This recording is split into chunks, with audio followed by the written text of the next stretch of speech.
দর্শক, আসসালামু আলাইকুম।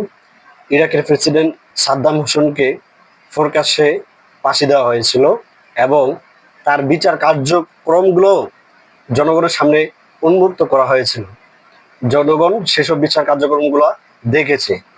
আর আমরা এই পৃথিবীর প্রায় সকলেই জানি যে সাদ্দাম হোসেনকে কাদের ইন্ধনে, কাদের সহযোগিতা ফাঁসি দেওয়া হয়েছে, কাদের সহযোগিতায় তার বিচার কার্যক্রম পরিচালনা করা হয়েছে।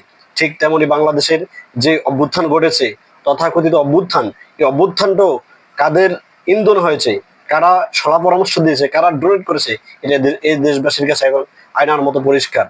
এরা চেয়েছে শেখ হাসিনাকেও এই প্রকাশ্যে পিটিয়ে যেন হত্যা করতে পারে।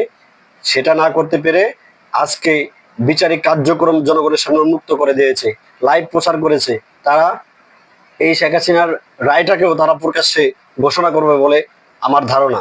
তো এরা চাচ্ছে যে আমেরিকার ইন্ধনে সাদ্দাম হোসেনকে যেভাবে প্রকাশ্যে ফাঁসি দেওয়া হয়েছিল, শেখ হাসিনাকেও তারা চেয়েছে এভাবে ফাঁসি দিতে। কিন্তু আল্লাহ তার রহমতের উছিলায় শেখ হাসিনাকে বাঁচিয়ে রেখেছে।